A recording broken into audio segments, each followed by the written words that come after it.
Okay, Bismillahirrahmanirrahim. Assalamualaikum warahmatullahi wabarakatuh. Okay, good afternoon, ladies and gentlemen.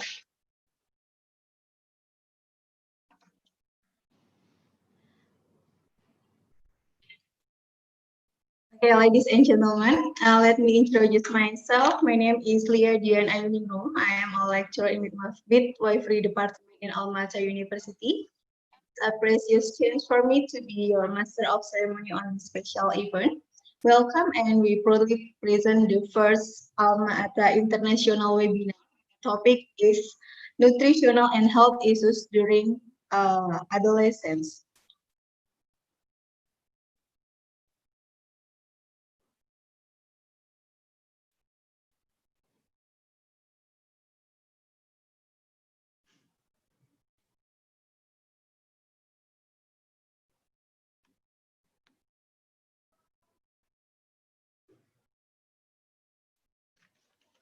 Okay, before we process the program today, we would like to express our sincere gratitude to Excellency, the Head of Nutrition Department, Alma Ata University, Dr. Feryani Aprilia, Master of Science. Excellency, the Head of Nutrition Department from Universiti Putra Malaysia, Associate Professor Dr. Nur Hasma. Excellency, a speaker from Alma Ata, Dr. Esti Nurwanti, Master of Public Health. She is a Dean of the Faculty of Health Sciences in Alma Ata University. Excellency, a speaker from Universiti Putra Malaysia, Associate Professor Dr. Chin Yit Siu, PhD. She is the head of Community Nutrition and Dietetics, Faculty of Medicine and Health Sciences, Universiti Putra Malaysia. Honorable, our moderator, Ms. Resti Kurnia Triastanti. Honorable distinguished speakers, participants, ladies and gentlemen, on this special program, we have several agenda as follows. The first is opening Indonesian anthem video, and then we are opening speech from Head of Nutrition Department, Alma Ata University, and the second speech from the Head of Nutrition Department, Universiti Putra Malaysia, and then the keynote presentation, and then is discussion, and the last one is closing. Okay, now let's open our webinar by saying basmalah together. Bismillahirrahmanirrahim. The next is I will play the Indonesian anthem playback. Please for listening.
Okay, thank you for listening our Indonesian anthem.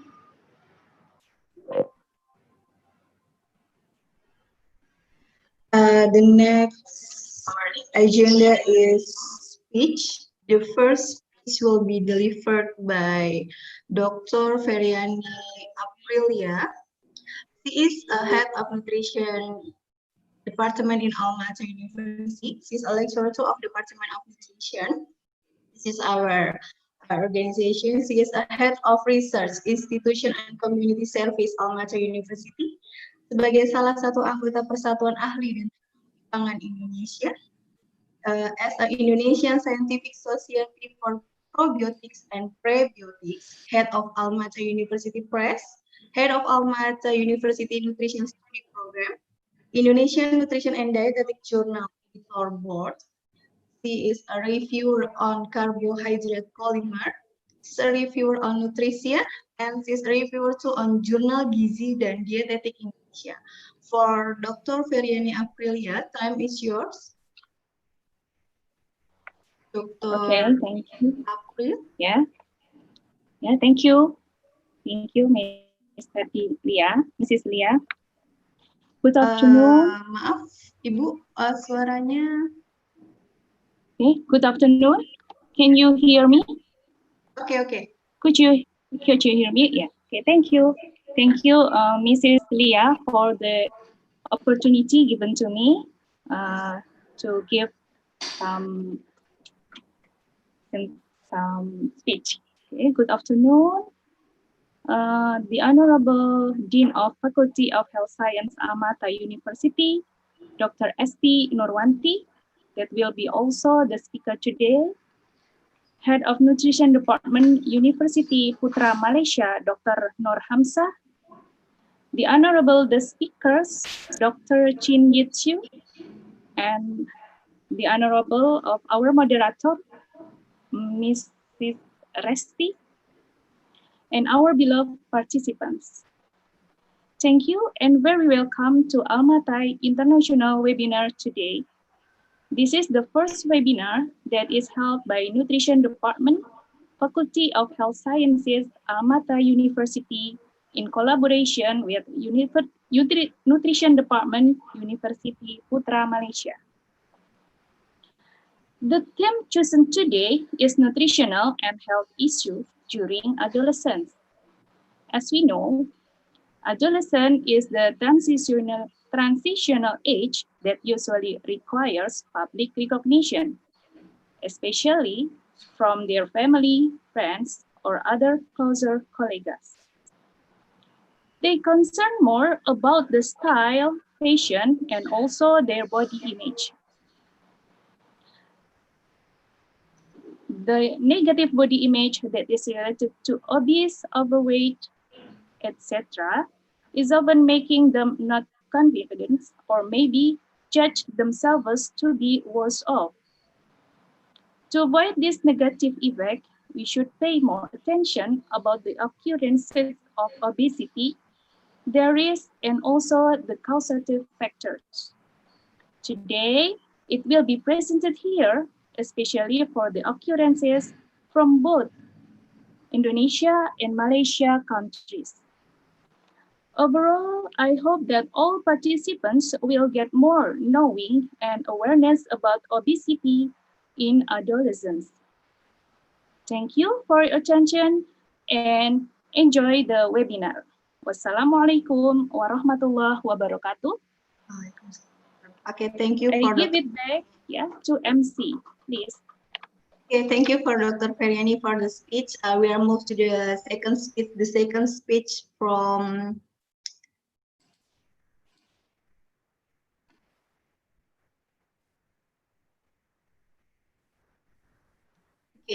the second speech from Associate Professor Dr. Nur Hasmah binti Sulaiman. She is a head of the Nutrition Department in Universiti Putra Malaysia. This is her education from Diploma of Agriculture, Bachelor of Science of Human Development, Master of Science of Nutrition and Community, PhD of Community Nutrition.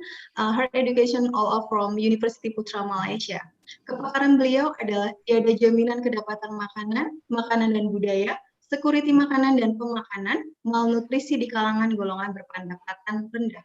Okay, for the Dr. Nur Hasmah, time is yours. Dr. Nur Hasma.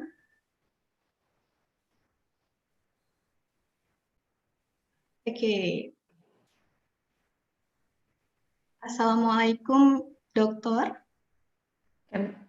Okay, Bismillahirrahmanirrahim. Can you hear me? Yes, Okay. Okay, Bismillahirrahmanirrahim. Assalamualaikum warahmatullahi wabarakatuh. And very good afternoon to all the guests from Indonesia and Malaysia.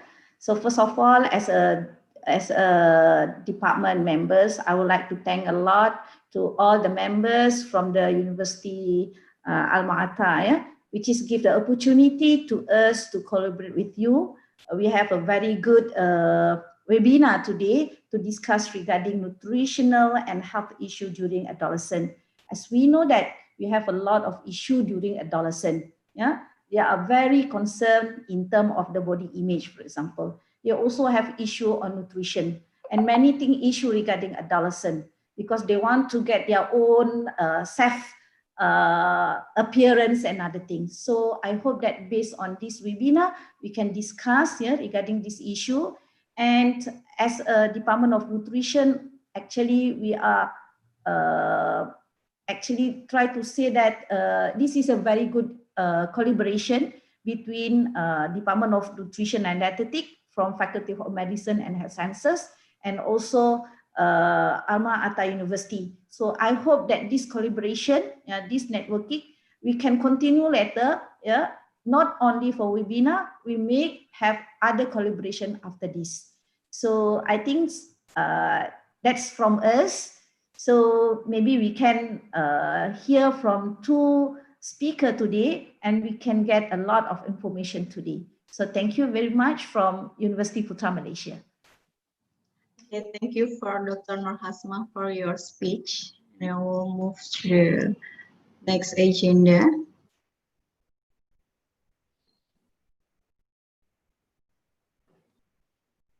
Okay, Excellencies, ladies and gentlemen, now we come to our main program, who will be led by our moderator, Ms. Resti Kurnia Triastanti. First of all, allow me to introduce our moderator, Mrs. Resti Kurnia Triastanti, Master of Public Health. She is a lecturer in Nutrition Department in Alma Ata University. This is her work job as a nutritionist in Mitra Keluarga Hospital.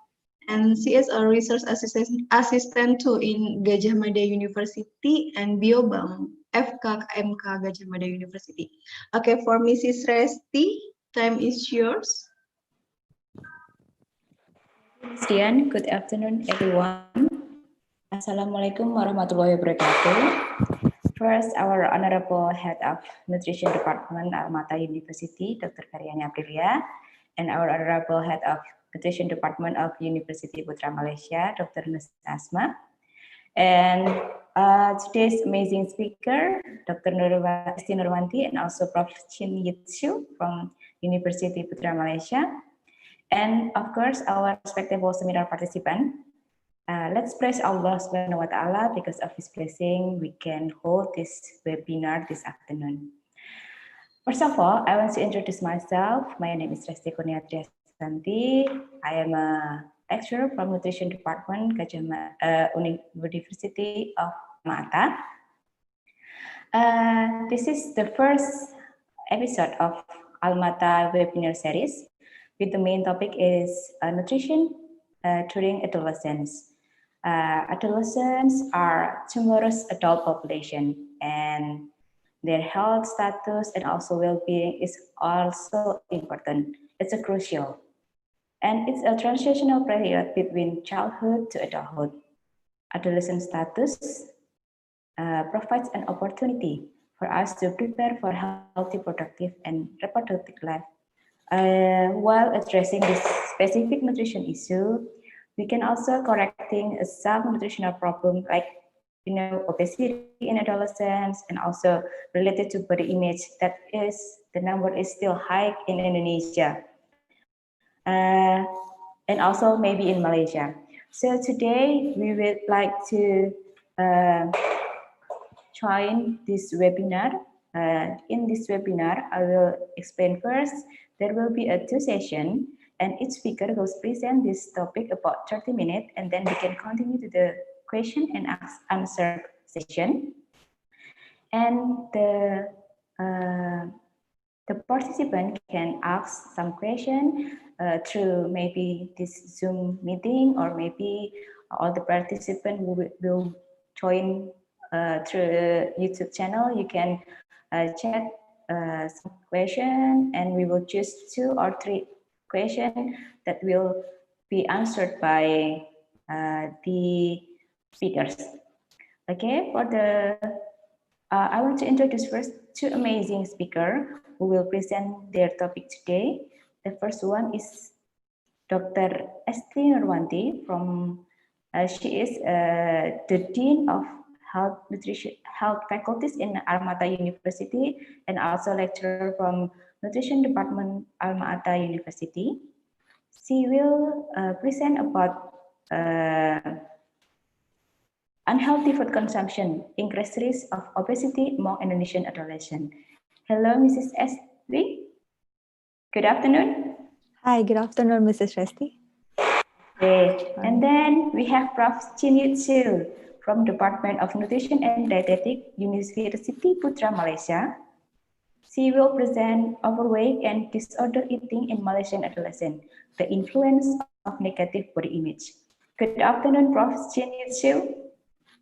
Hello, good afternoon. Hello, good afternoon. Nice to meet you. Okay, then we can start this session, the first session, with Dr. Esti Nurwanti. She will present about unhealthy food consumption and increased risk of obesity among Indonesian adolescents. Time is yours, Dr. Esti. Okay, thank you, Ms. Resti. I will share my screen here. Okay.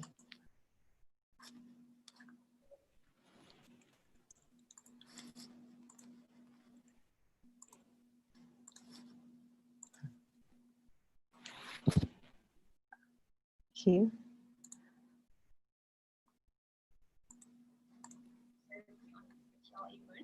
Welcome, and we proudly present the first Alma Ata International topic. Sorry. Can you see my screen? Okay.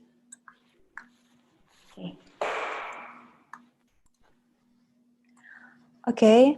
Excellency, the head of the Nutrition Department, Alma Ata University, Dr. Feryani Aprilia, and also Excellency, Dr. Nur Hasma from Nutrition Department of UPN Malaysia, and also respectable all teacher and student from Alma Ata University and also from UPM, and honorable all of participants. I want to share a story about how the collaboration between Alma Ata University and also UPM Malaysia. On February, Alma Ata University visited the UPM, and we discussed more about the collaboration, but not only research, but also webinar and also other activities. So we hope that in the future, we also have more and more collaboration. Okay, today I would like to present about the unhealthy food consumption, increased risk of obesity among Indonesian adolescents. Okay, this is my bio already presented by Mrs. Resti. And adulthood obesity is one of the most serious global health challenges of this country, affecting every country in the world. So, because in just 40 years, of the number of school-age adolescents with obesity has risen for more than tenfold. So it means that from 11 million to around 124 million. In addition, so estimated in 2016, and we can see here that the number of obesity is increased, especially in this area. This area is Western Pacific region. You can see here is around 84 million. And also here in America, yeah. So the prevalence of overweight and obesity among children and adolescents age to 19 has risen dramatically from only 4% in 1975 to just over 18 in 2016. The rest has occurred similarly, but so not only boys but also girls. And also, while under 1% of children and adolescents categorized by the obese is so we can compare this one in 1975 and also 2016 because the last data is 2016 because maybe now COVID is more prioritized, so the last data is in 2016. So we can see here that we can compare the age of children aged 2 to 5 years and also 6 to 11 years and also 12 to 70 years. We can see the number of overweight and obesity increased dramatically. So it means that from the children, we have exposed to many factors that associated with overweight and obesity, and in adolescent, the number will increase. So we also already studied about the secondary database from Indonesian Basic Health Research 2013. Even this is old data, but the data is represent our situation in Indonesia. It is I study about the adolescent. The number of participants is around 155,000. So it is the description of urban and rural area in Indonesia. So we can see here that the prevalence of overweight and obesity were higher among boys than girls in urban areas. So when we compare, in urban area, boys tend to have higher risk of overweight and obesity. And also, if we compare here, also the number of the obesity or overweight in rural area among girls is higher than boys in rural area. So this is the opposite, right? In urban area, then boys have higher number of overweight and obesity, but in rural area, girls is higher. So what causes obesity and overweight? As we know that the causes of obesity and overweight is the increase of intake of energy-dense food and also high in fat and sugar, and also increased physical inactivity, especially now because many people now have maybe the sedentary activity increase because cannot go anywhere because the situation of COVID-19. So also maybe in the 1 year later, or maybe in a few years later, we have increased the risk of overweight and obesity, especially among adolescents. So some study found that what is the most favorite snack among Indonesian adolescents? We can see here that adolescents is prefer to eat meatball soup, known as bakso. We call it bakso, and also fried dumpling with vegetable soup in peanut sauce, and also instant noodle, and also type of ice drink and dessert, and fried meatball and tofu with peanut sauce or batagor. Maybe Indonesian people now it's as batagor, and also cakes and bread, chicken noodle. It is also familiar in our country. Maybe I'm not sure in Malaysia what kind of food like the most favorite snack among Malaysian adolescents. Maybe we can ask Dr. Chin. When we compare the situation in urban and rural area, we can imagine that children had in urban area, children tend to have higher intake of sugar, sweetened beverage intake. Study in China also found that dietary pattern in urban area also more diverse compared to rural area, and dietary diversity was positively linked to food accessibility. But in rural area, West African study have found that the salt is added almost regularly to cooking foods, and salty foods such as fish and meat are eaten among rural and semi-urban residents. So also from this figure, we also can see that the low physical activity was increased as age increase. We can see here that low physical activity. So after 14 years, the physical activity decreased. Maybe it's around this in senior high school. We can imagine that in senior high school, the physical activity is decreased. and notably higher among boy, not only in boy in urban area, but also girls in urban area. Is the low physical activity percentage is higher than in rural area. So it means that sedentary behavior in urban area is higher than rural area.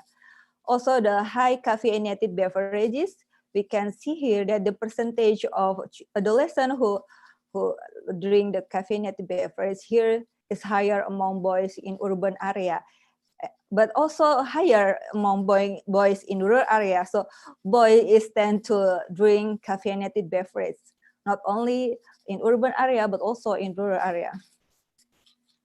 And also coffee consumption, it is usual that boys, not only in rural area, but also in rural urban area, tend to have a high coffee consumption. And we can see in everywhere that boys tend to should drink coffee every morning or every day. And also boys in urban area also have similarity because they have higher intake of coffee age increase than girls, we can see here. And also, how about the high grill food consumption? Boys in rural area. So this is an interesting part because high grill food consumption is usually is eaten by boys and girls in rural area. But yeah, we can see the percentage is higher. And also, how about the high salty food consumption? About salty food consumption also, this is girl in urban area have high salty food consumption. Yeah, we can see here. But the girls tend to have higher salty food consumption than boys. So what is the overweight and obesity risk in urban area? We can see here that in urban area, being boys have low physical activity and also have higher caffeinated beverages increase the risk of overweight and obesity. But when we separate it into girls and boys, among girls, the caffeinated beverages is increase the risk of overweight and obesity, while among boys, low physical activity increase the risk of overweight and obesity. So even the even is the same in the urban area, but among between girls and boys have different risk factor of being overweight and obesity. So when we compare also overweight and obesity risk in rural area, we can see here that low physical activity is almost similar with the urban area that can increase the risk of obesity. But in rural area, the food that increase overweight and obesity is not caffeinated beverage, but salty food and also grilled food. That is interesting part.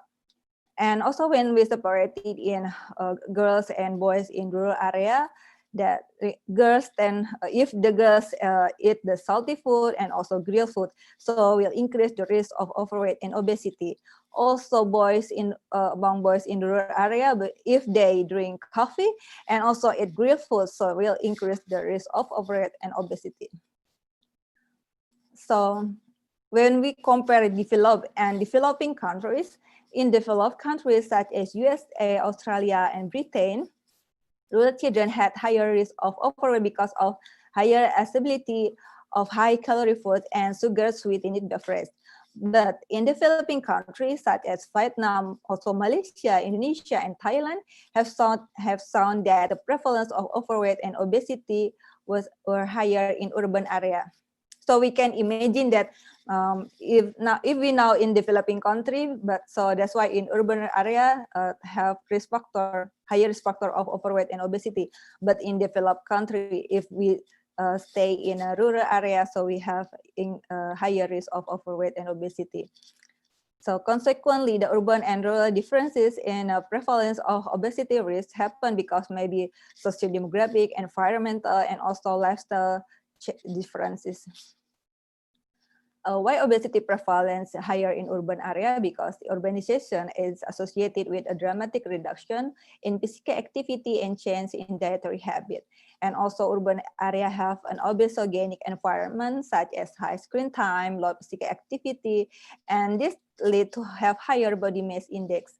So maybe if we now like work from home or study from home, so maybe we also have higher body mass index than before. And also fast food advertisement also more prominent in urban area that deliver message to increase the fast food, processed food and beverages consumption that high in carbohydrates, sugar, fat, and salt that increase obesity risk. We can see here that why the rural and urban area here, because in a rural area, the risk factor is because of salty food and grilled food. Because maybe the salty food is associated with the higher consumption of rice. So that's why maybe the calorie increase because of rice, not because of the salty fish maybe. Is our hypothesis. And also in urban area is common that caffeinated beverages that include energy drink and caffeinated soft drink is also this factor of overweight and obesity. So we previously we also study about the food advertising. So we compare the Yogyakarta, China, and Malaysia and Korea. So the food advertising have important role in the increase of the caffeinated beverage or sugar sweetened beverage. We can see here that Indonesia have higher exposure of junk food advertisement. We can see here that the total of the advertisement is around 60 advertisement about the unhealthy food. So we can imagine that our television is show us the many junk food, so many unhealthy food. And Indonesia, maybe the policy is not strict like the other countries, so the junk food or unhealthy food exposure is higher than other countries. So what kind of food diet saw in our television in Indonesia is around non-carb food, including sugar sweetened drinks, full cream milks and yogurt, and all of the beverages and all of the food is more than 3 gram fat per 100 gram, and cheese is more than 50 gram fat per 100 gram. So we can see here many non-carb food here: ice cream, sweet bread, meat and meat alternative, high sugar, breakfast cereal, fruit juice, and everything that advertised in television is unhealthy. Only mineral water is healthy in our television, but maybe now it's better. Now some food have a higher fiber like that, and also fat, and also here many category that important to categorize the food to non-core food. And also, how about the core food in our television here? We can see that the non-core food, the rate of advertisement here is not many as like unhealthy foods.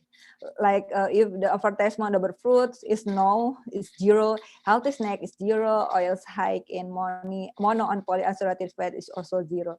So only maybe water is healthy, and also bread, rice, and rice product without added fat, sugar, salt. How about the miscellaneous food or food related? So about the baby toddler milk formula here, we can see the rate of advertisement is also higher than other country here. And also we can see here the summary of the rate of advertising of major food group during children peak and non-peak viewing times. Also I think the adolescent also seeing in this time. So this one, so we can see that in Indonesia, the rate of the food advertisement on unhealthy food advertisement is higher here than other countries. So what is the effect of overweight and obesity? We can see that compared with children with healthy weight, those with overweight and obesity are more likely to experience negative consequences, because maybe poor health in childhood, including the hypertension and metabolic disorder, lower self-esteem, higher likely being bullied, and poor employment, and also poor health in adulthood, and also poor school attendance level and poor school. And what the common health consequences of overweight and obesity and during adolescence, so it increase the cardiovascular disease, diabetes, musculoskeletal disorder, and some cancer. So how overweight and obesity be reduced? So at individual level, people can, the important thing is limit energy intake from total fat and sugar, increase the consumption of fruit and vegetables, and also engage in regular physical activity. And also this is the important thing because our food advertisement in Indonesia is very high. So the food industry can play a significant role in promoting healthy diet. So it should be like collaboration with the government. So the food industry should have commitment to reduce the fat and sugar and salt content of processed food, and also ensure that the healthy and nutritious choices are available and affordable to all consumers, and also restrict the marketing of food that high in sugar, salt, and fats, especially those for children and also teenagers, because teenagers come from children. So I discuss more about the children and teenagers, and also ensure the availability of the health food choices and supporting the regular physical activity practice. So we need to change the food environment is very important because children need to be supported by food environment where the healthy choices is an easy and affordable choices, and they need to protect from exposure to powerful marketing of food and beverages. Nowadays we also like study among the elementary school children. They also exposed to many food advertisement and also exposed because food environment is provide many fast food and also junk food. So this is very important. Very important that we as a healthy practitioner or maybe as lecturer or maybe as government should have ability to restrict on promotional marketing. Okay, that's my presentation. Thank you for your attention. Wassalamualaikum warahmatullahi wabarakatuh. Waalaikumsalam warahmatullahi wabarakatuh. Thank you, Mrs. Esti. It's very interesting presentation about Indonesian dietary and also our number of obesity, adolescents obesity in rural and urban area. You know, it's a very sad fact about how Indonesian there is a lot of advertisement about unhealthy food, but then healthy food, like you say, that there is just like mineral water that are categorized as healthy food. Wow, it's a big homework for Indonesian. Yeah. Okay. Before we continue to the next session with the Professor Chin Yit Siem, I forgot to show you about Miss Dr. Esti's CV. I'm sorry. Yeah. Okay. This is Dr. Esti CV. She is Dean of the Faculty of Health Sciences in Alma Ata University and have a PhD program in College of Medicine, Taipei Medical University, and also postgraduate from Faculty of Medicine, Gajah Mada University. She is a professional, have a professional affiliation with ASPEN, American Society of Parenteral and Enteral Nutrition, ASN, American Society for Nutrition, and also Indonesian is Persaki, ASDI, ISAKI, dan AIKI. She has a lot of awards, academic awards, like a best representation in International Health and Nutrition Symposium in Gajah Mada University, best representation in the first Asia Pacific Partnership on Health and Nutrition Improvement in Yogyakarta. And also she has a lot of speaker experience in like Indonesian international webinars, national webinars, and also another conference. And she has a lot of experience in research. She has a lot of public paper about obesity and also overweight and obesity in Indonesian, especially in young adult. Okay, this is for the Miss Dr. Esti's CV.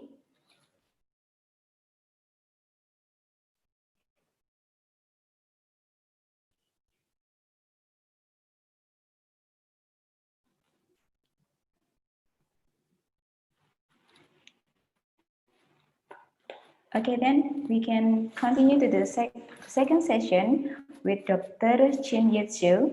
She will present about overweight and disorder eating in Malaysian adolescents with the influence of negative body image.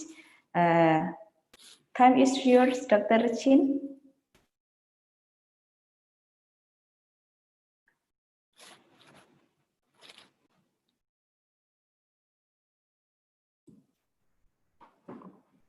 Thanks, Resti.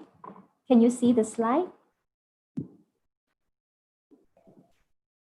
Yeah. Yes. Right. Good afternoon from Malaysia.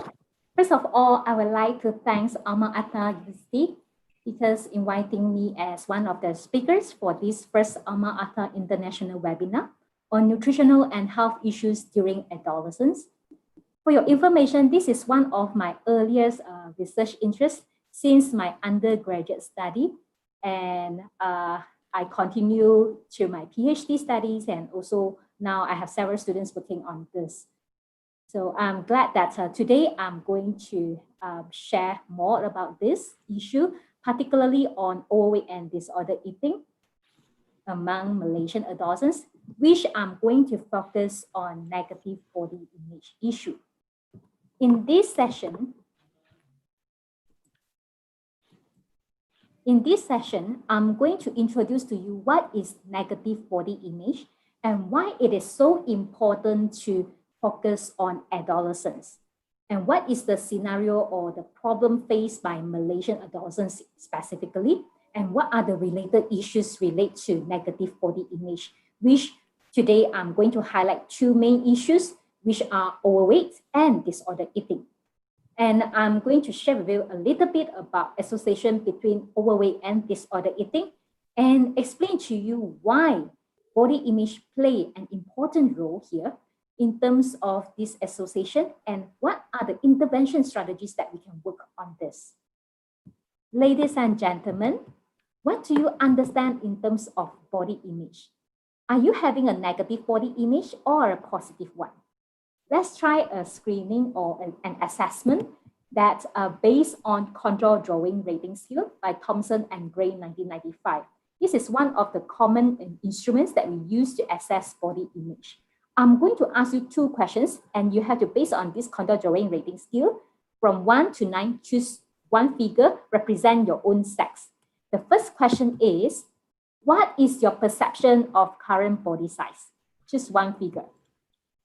Okay, jot down on it. Then, the second question is, what is your perception of ideal body size? Choose one figure. Okay, done?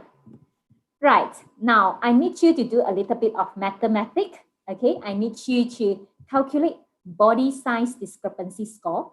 Just now you have chosen your current body size and ideal body size. Okay, so you have to use your current body size minus ideal body size. For example, let's say I choose figure number 5 as my current body size, and my ideal body size is figure number 4. So 5 minus 4 is positive 1. Because some of you may get negative score and some may get 0. What does it mean? If you get positive score like me, okay, it means that we are facing body size dissatisfaction and we desire to have a smaller body size. Are you? Okay, and this is always happen among the females. If you get a negative score, it means that you are dissatisfied with your body size and you desire to have a bigger body size. And this always happens among the males. If you have 0 score, congratulations, you have positive body size perception. It means you have positive body image as one of the indicators by using contour drawing rating scale. Of course, body image is a multidimensional concept which measures the perception that a person has their physical self and the thoughts and feelings that result from that perception. As I mentioned, it is a multidimensional concept. An individual who have negative body image, it may have body size dissatisfaction, like what we did just now, or it may just be dissatisfied with certain body parts. For example, for females, normally they dissatisfied with lower body parts, which are their waist, their tummy, their thigh, and also their legs. For males, normally they dissatisfied with upper body parts, which are their shoulder, their chest, and also their arms. They want to look more muscular and even their height as well. So this is about dissatisfaction. And also there are another dimension which are also commonly used, which is the perception of body weight status. Okay, for those who have negative body image, they may perceive their body weight status incorrectly. For example, they may perceive themselves as having a normal body weight, but indeed, based on the BMI calculations, they are overweight. So this indicating that they have incorrect perception of their body weight status. Okay, and also there are groups of individuals, they will keep preoccupied with the thinness. They keep on thinking, I want to be thin. I want to be thin like the model. I want to be thin like all the artists and all that. Keep thinking about being thin, the ideal body image. Okay, with that, they may modify their eating and exercise behaviors in order to achieve the ideal body image. So these are the dimensions that commonly assessed in negative body image.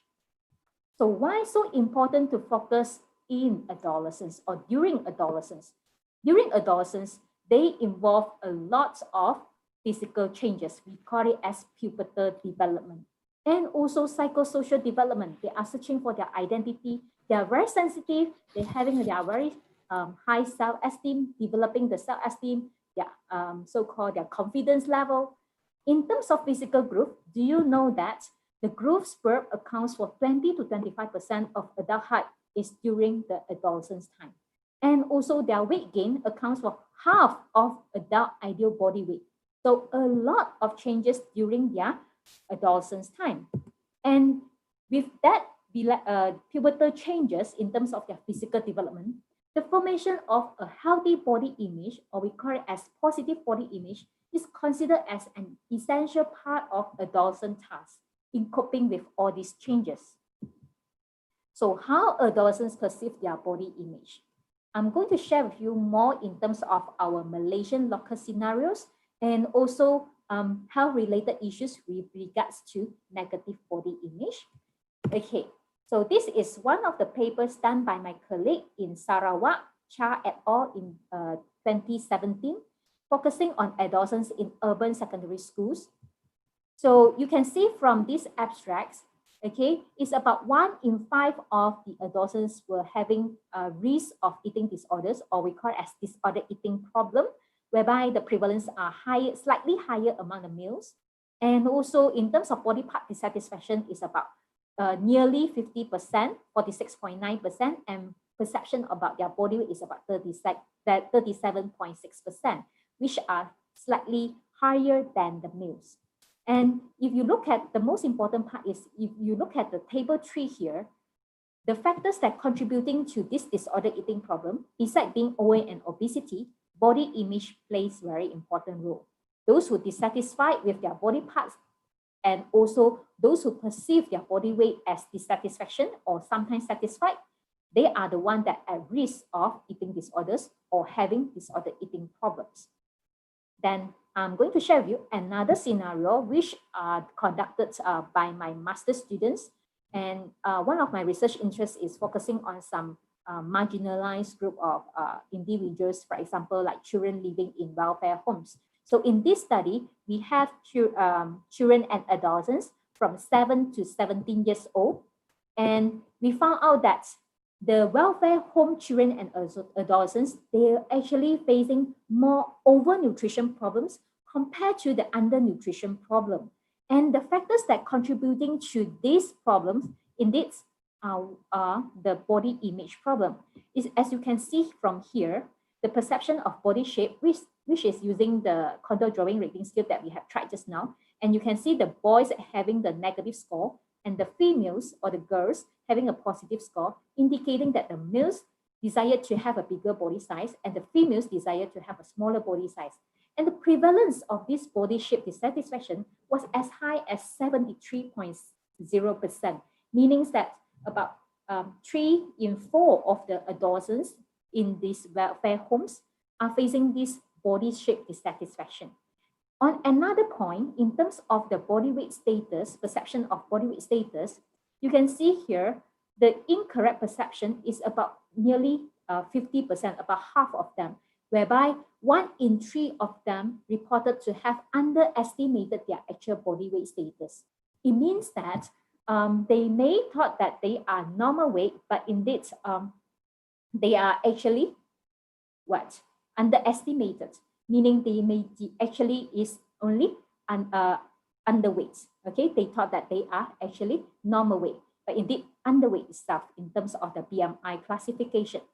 And what we found out here is, beside the social demographic factors, poor body image perception or negative body image are the most important factors that have the highest variance explains, okay, including the body shape dissatisfaction as well as underestimation of body weight status, are the important factors that contributing to this overweight and obesity problem. So we recommended that an obesity intervention program, besides promoting in terms of healthy eating and also active lifestyle, we also need to focus on this body image perception, okay, in terms of improving the children's body weight status, including the adolescents.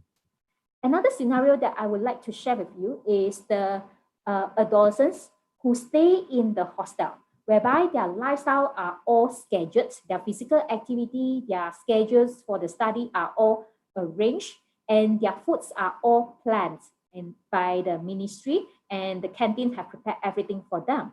So with such a structured lifestyle and all that, how the Malaysian adolescents face in terms of the disordered eating problem as well as body image.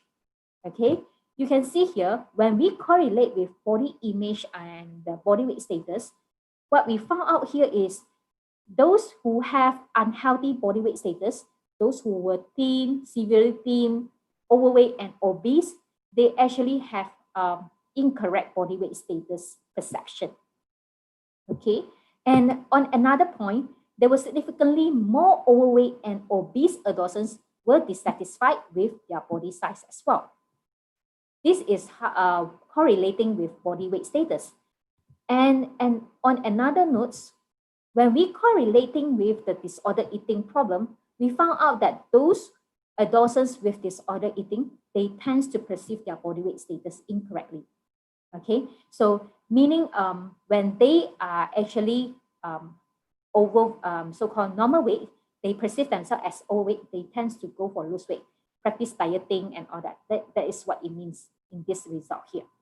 Okay, so what we want to conclude with all this scenario is overweight and disordered eating share a similar risk factor, which is the negative body image. So how this negative body image becomes a risk factors of overweight and disordered eating, before I go into the explanation about the possible mechanism, let me share with you in terms of the overweight and obesity issue faced by Malaysians here. Okay, so this is a simple infographic that recently we have released in terms of our National Health and Mobility Survey. Okay, you can see our prevalence is really very high. Okay, 1 in every 2 of the Malaysian adults were facing overweight and obesity problem. And when we compare among the Southeast Asian countries, we are actually the top country who have the highest numbers of the obese adults, which is really very serious. And this problem is not just among the adults. When we reporting in terms of the children and adolescents, 5 to 17 years old, about 3 in 10 of the children and adolescents were facing overweight and obesity problem. So the prevalence of overweight and obesity are getting higher and higher. The trend is increasing. And actually the technology advancements getting us to have a slimmer and slimmer televisions, for example, the technology getting us to have a smaller smartphone and all that. But does it really so-called in line?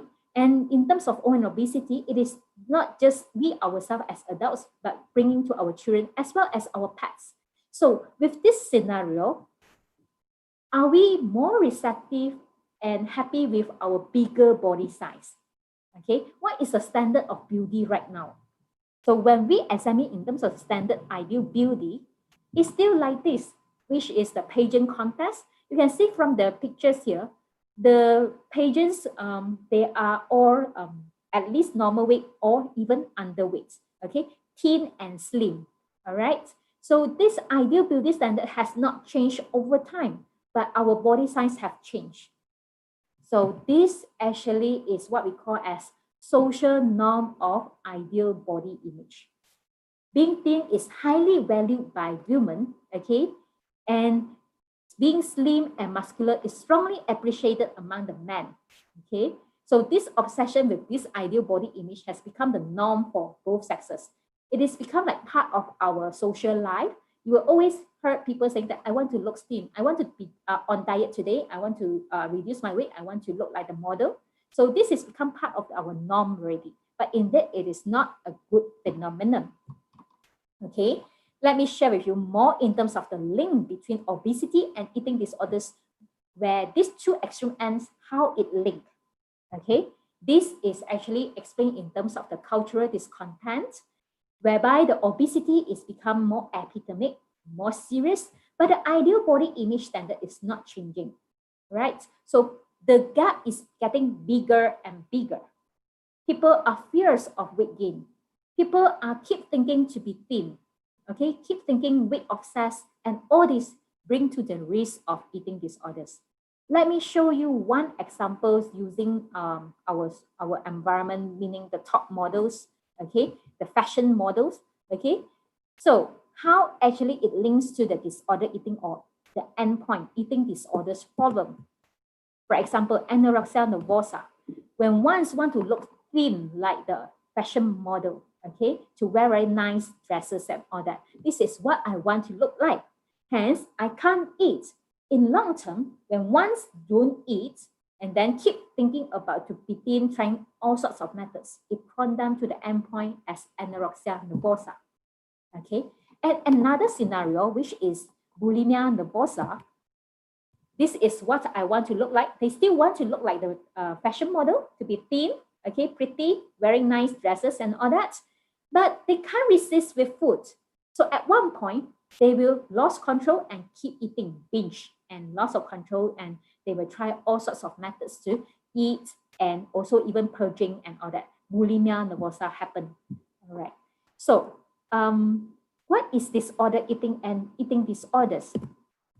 Actually, disorder eating is not yet until anorexia nervosa or bulimia nervosa. It is a constellation of unhealthy eating and weight-related behaviors and attitudes that do not meet the criteria of an eating disorder, but that have medical and or psychological consequences. In other words, when we want to assess someone with disorder eating, we don't need to go for clinically diagnosis. Okay, and there are many times people consider disorder eating as something common and normal among people. You will always heard people saying that I'm on diet. Dieting is one of the most popular disorder eating behaviors. Okay, so people have been taking it as like something normal, but indeed it is not really healthy. And also disorder eating involve patterns of eating, which at the end, in long term, it can lead to eating disorders. For example, anorexia nervosa and bulimia nervosa. Let me share with you in terms of the spectrum of eating behavior, so you have a better picture in terms of where is disorder eating. It's at the middle point there on the screen, and then eating disorder is at another end. Okay, so this eating disorder include, like just now what I have shared with you, the anorexia nervosa and bulimia nervosa. Disorder eating such as the dieting, restrict intake, and at another end, which is the healthy eating behaviors, we call it as intuitive eating. Okay, so this is the spectrum of eating behavior. So why are we concerned about disordered eating, since it is not until the end point like anorexia nervosa and bulimia nervosa? Because based on the research finding, for example, using the one of the classic research by Project EAT, Eating Among Teens, by Numa Steiner's groups, they have run a long-term follow-up studies. They found out that those who practice disordered eating, for example, dieting and unhealthy weight control behaviors, they are at higher risk of binge eating with loss of controls, being obese, as well as adopting extreme weight control behaviors. And this study, they are not stopped until adolescence level. They further follow up the adolescents to young adulthood, a 10-year longitudinal study.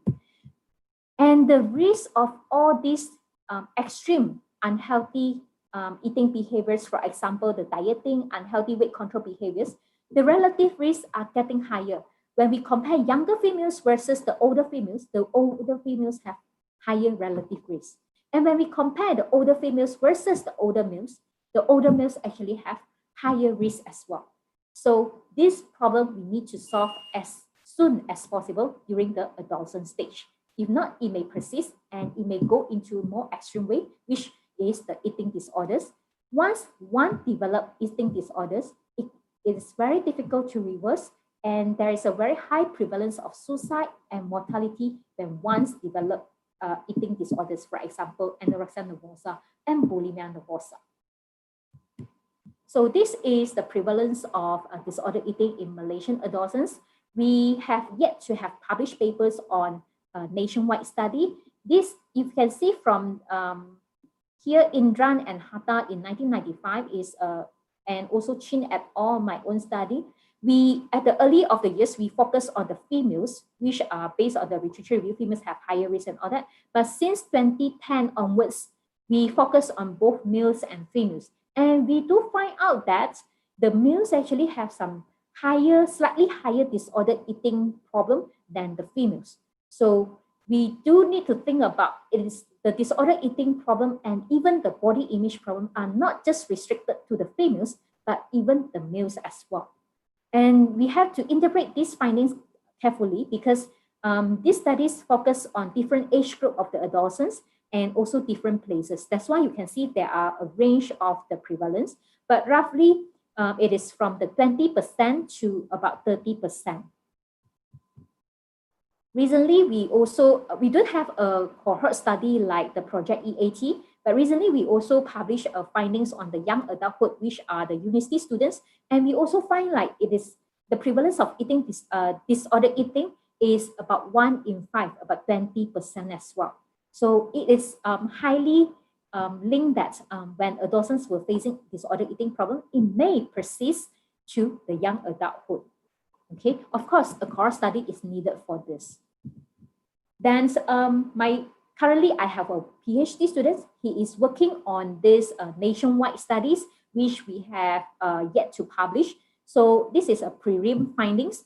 We find out that in Malaysia setting, about 3 in 10 of the Malaysian adolescents were facing disordered eating problem, 31.4%. Okay, and you can see here, males actually have slightly higher percentage compared to the females. And my students are recently working on the mediational effects because we are suspecting that the association between overweight and disorder eating is mediating by the negative body image. Okay, which means that if we want to put it into a layman language, which means that when Malaysian adolescents who have like higher BMI for age, which now the trend is getting higher and higher owing to obesity problem, they will have a risk of eating disorders when they have negative body image. They have to go through this body image issue. So those who have owing obesity problem plus negative body image, then they will have higher risk of developing disorder eating. Okay.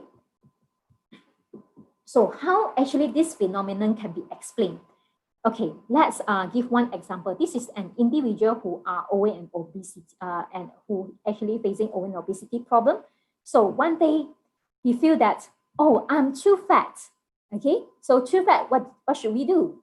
I have to lose weight. I want to lose weight. So trying all the dieting methods, become a constant dieters and all that. And at one point managed to lose certain kgs of weight loss. And when you are able to lose weight, ladies and gentlemen, if let's say you have experienced that, what would you do? Okay, you will celebrate. Yay, I managed to lose certain kgs of weight. So I have been like not trying my favorite fried chicken for certain months. Okay, now I have to try on that. Celebration happened. Okay, so you keep trying back on your old unhealthy eating behaviors, like your fried chickens and all your unhealthy eating behaviors relapse back. Okay, when the old unhealthy eating behaviors relapse back, this round, your weight gain actually go faster. Okay, so when you actually gain your weight faster, you feel very disappointed. Okay, you feel very frustrated. How come my dieting methods or my weight loss method doesn't work, but you forgot about your celebration. Okay, so when you are very stressed, then you tend to eat more. Okay, so this become a vicious cycle. When it become a vicious cycle, you may heard about yo-yo dieting. Okay, yo-yo dieting actually, it means that when someone with overweight and obesity problem, it increases the risk of disorder eating. This is the yo-yo dieting effects. When one starting with so-called a normal weight from the first figure here, you can see still normal weight, and practicing the dieting behaviors and then relapse back with the vicious cycle that I explained to you, you can see the weight gain. Now it becomes like slightly overweight. And they keep trying in terms of all these dieting behaviors or weight loss behaviors, which are unhealthy way, okay? And at one point, it becomes obese. So this explains that disorder eating actually predicts further weight gain. So this is what we mean in terms of overweight. It can cause disorder eating, and disorder eating also can predict the weight gain, can make overweight and obesity. This is another studies that are done by my master students, which we want to highlight here in terms of overweight and obesity problem among the Malaysian adolescents in one of the district in Selangor. What we found out is, besides the physical activity and energy intake factors, body image becomes one of the key factors as well. So we do need to promote healthy eating, active lifestyle, as well as positive body image. Okay, in terms of obesity prevention. So with that, we started to work on intervention program. This is my PhD student project, and she has already graduated. So we come up with an intervention program, which we call it as APPLE. It writes be positive about your body and live actively. Okay, APPLE program, and we have published our protocol paper if you want to know more about it. Okay, so in this intervention, we aim to prevent overweight and disorder eating problem. Okay, aiming in terms of putting 3 components here: promoting healthy eating, promoting active living, the 2 most common components, plus 1 more component, which is the positive body image that we highlighted over the presentation just now. Okay, using these 3 components in our intervention, okay, we have recently published part of the findings which focus on KAP, knowledge, attitude, and practice on healthy lifestyle, as well as body composition. So in this paper, there is only 1 significant results, which is the knowledge, and we actually don't have a significant result in terms of the body composition, but it do show some reduction trend in the intervention group. If you can see from the results there, the waist circumference, okay, is reducing for the intervention group, but for the control group, actually the waist circumference is increasing. But because this intervention, we just conducted it for 16 weeks, as well as a follow-up for 3 months only. So maybe the weight reductions is yet to be significant in terms of statistically weight. Okay. So now I come to my summary here. Okay. So the coexistence of overweight and disorder eating problems are reported in adolescents, which I believe you will agree with me with all the prevalence data that we have shared with you. So these are known as the public health concerns, particularly during adolescence, and it may persist to the young adulthood and even maybe later adulthood. And there are associations between overweight and disorder eating, and the relationship are bi-directional. Those who are overweight and obese, they may have disorder eating risk, and those who have disorder eating, they will also have higher risk of become overweight and obesity as well. So there are 1 key factors that we have to work on, which I'm highlighting in this session, which is negative body image. We hypothesize that negative body image is one of the mediators that mediate the association between overweight and disorder eating. And of course, with the high prevalence of overweight and disorder eating, we need to prevent both issues since adolescence time. And we highly recommend that we should focusing on 3 components, incorporating the positive body image and also promoting healthy eating and active living. Okay, 3 components at one point, for example, the APPLE program. And for your information, the APPLE program, we are using the peer education approach. And we actually able to improve the perception of body weight status, the body image perception, as well as the disordered eating, which is the uncontrolled eating, and also their emotional functioning among the adolescents who participated in Apple program. Okay, with that, I end my presentation. Thank you for your kind attention.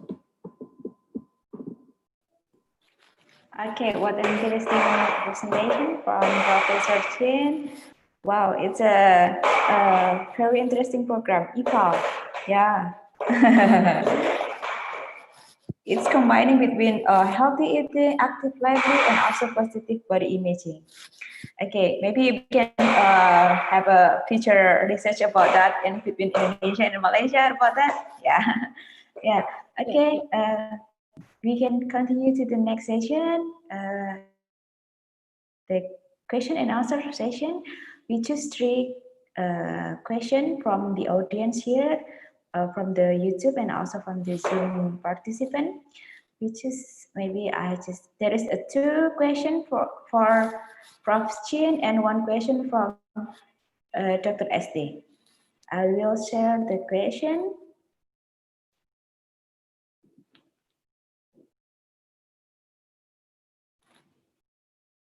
The first question is for Prof. Chin Yitsu about how about macronutritive take in adolescent we give negative image body image perception.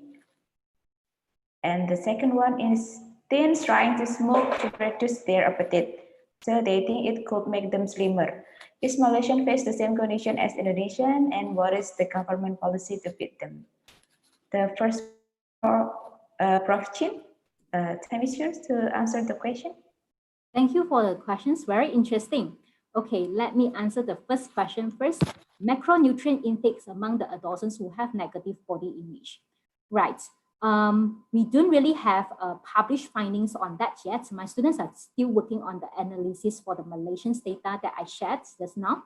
So what we found out is in terms of the macronutrient intake, there are some slightly differences in terms of the protein and also the carbohydrates. Okay, so they may actually be very careful in terms of certain carbohydrates or protein intake, but we have yet to run any statistical difference in terms of that findings yet. We are still analyzing. And so far what I understand is like for those who are practicing some so-called special dieting, for example, like their ketones diets and all that, then there are differences in terms of their macronutrient intake because they are playing around in terms of reducing their carbohydrates or increase the fats intake and all that. So definitely that would have the impact. But so far, in terms of adolescence, it is not that popular yet in Malaysia setting. We can see in Western countries, it is very popular, but in Malaysia, in adolescence, so far, we have not yet have a very high prevalence on that macronutrients reduction or specific weight loss menus that they are trying on. And for the second questions on this smoking, very interesting. So far, my findings in terms of what we have done so far, we haven't really asked about the smoking behaviors. In Malaysia, in terms of the smoking prevalence, it is by reporting itself, it is not that high because smoking is something that is a negative behaviors. So our adolescents will tend to underreport it. Even if, let's say, they try on smoking, right, they won't really honestly answer to you. That is one of the challenges that we face when we go to the field to collect the data with adolescents. And of course, based on the literature review, we can see like smoking is one of the weight reduction methods.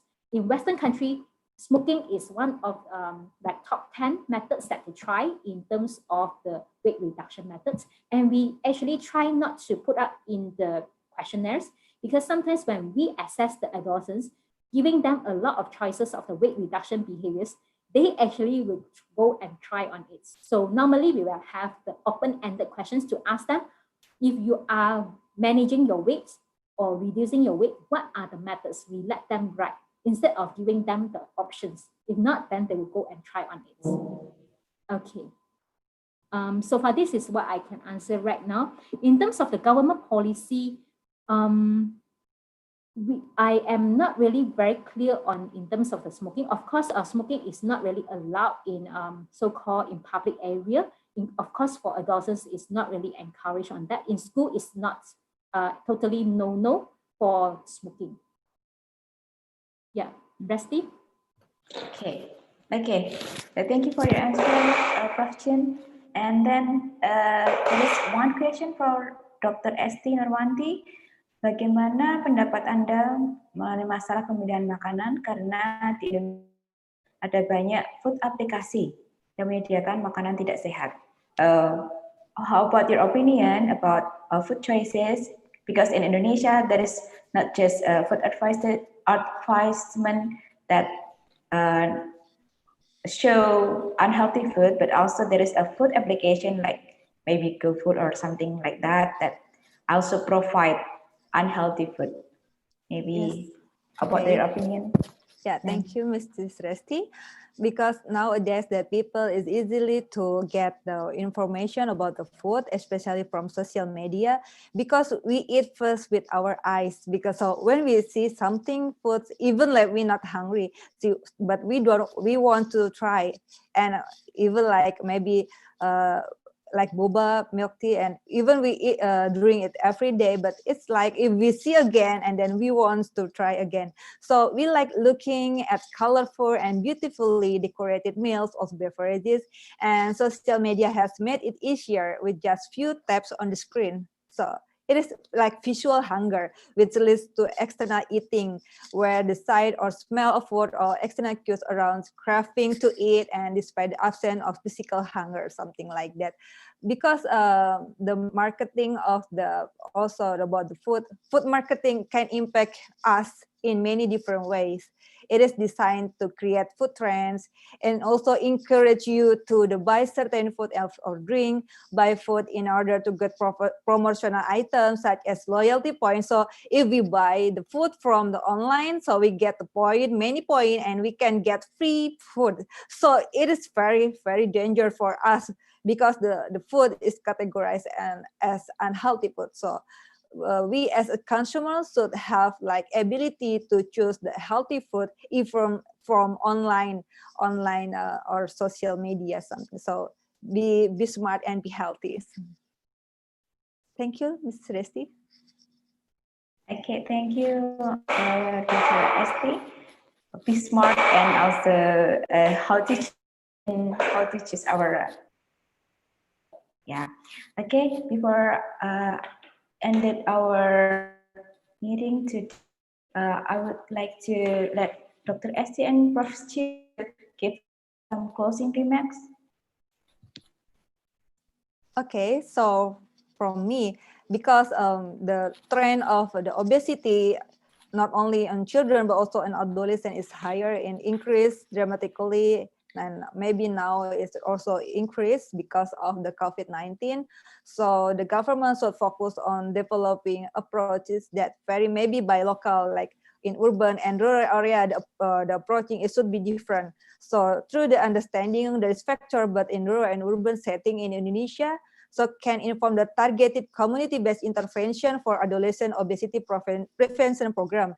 So in addition, so my study also suggests that education, environmental, and also policy intervention may need to be specifically target urban setting, because the excess of high processed and traditional high sugar and high fat snack food and beverage. So policies should be enacted to target access to this food, and with immediately or especially near school ground.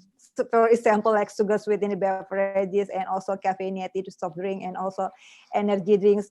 It should not be provided both at home or in school canteen in urban area.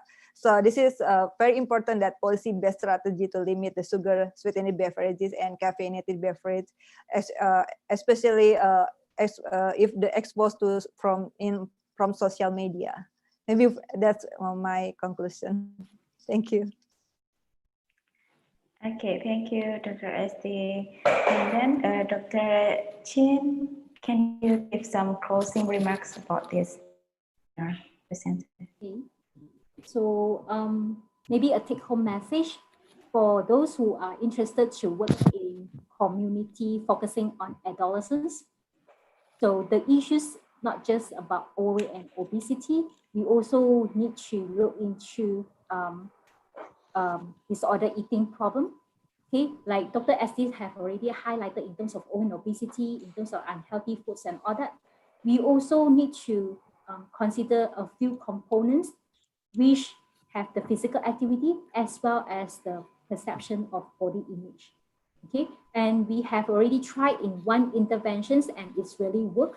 And on another point is we also need to consider in terms of the who will conduct the intervention. For adolescents, it is a very challenging group. They may not really listen to their teachers or someone's really very senior from them. So we may also consider in terms of using peer approach, using their friends, their seniors to conduct the intervention for them. And we have to incorporate a lot of interesting activities that can attract them and also applicable for them in their daily life when they are searching for their identity, by highlighting in terms of the body image as well as the healthy eating and active lifestyle. So for adolescents, we need to focus on not just OA and obesity problem, but we also have to look into the consequences, for example, the disorder eating. And body image is one of the key components that we do need to consider when we go to the field to focus on adolescents. Thank you, Resti. Thank you, Upstream. Okay, this is what an interesting presentation for both of the speakers, both Chin and also Dr. Esti Nurwanti. We have to ensuring the government actually to promote more healthy choice in food and also promoting healthy eating, active physical activity, and also positive body image. That's the conclusion for our webinar today. And because maybe we run out of time, so we have to end our webinars today. If maybe there is some mistake from me and other speakers, I would like to say sorry, and we can make a better webinars in our next session, maybe in the second or maybe third webinar series. Thank you for the speakers and all the participants, Dr. Esti and also Dr. Yin. I will give the time back to the MC, Ms. Dian. Thank you. Okay, thank you for Ms. Resti. Okay, finally we come to the end of this event. I really thank you for our excellent speakers and their extraordinary materials. The next is closing statement from the head of Nutrition Department, Alma Ata University, Dr. Feryani Aprilia. This time is yours for the closing statement. Thank you, Ms. Lia. Assalamualaikum warahmatullahi wabarakatuh. Okay. On behalf of the committee, before we close the webinar, I'd like to say congratulations and thank you for the speakers and our beloved participants. Hope you get insight and lesson learned of the webinar. See you in the next following webinar. Wassalamualaikum warahmatullahi wabarakatuh. Thank you. I give it back to the MC. Okay, thank you for Dr. Feryani. Well, ladies and gentlemen, thank you so much for your coming and your very nice attention. Maybe we want to take a picture for this Zoom. Okay.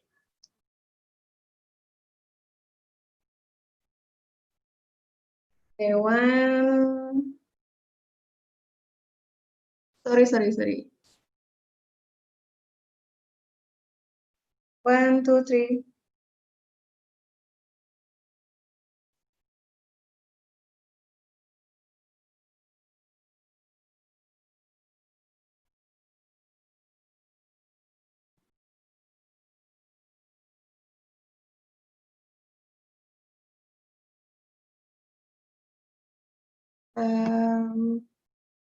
Sorry, maybe Resti can help me because I can print screenshot.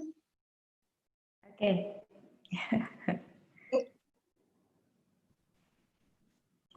for a minute.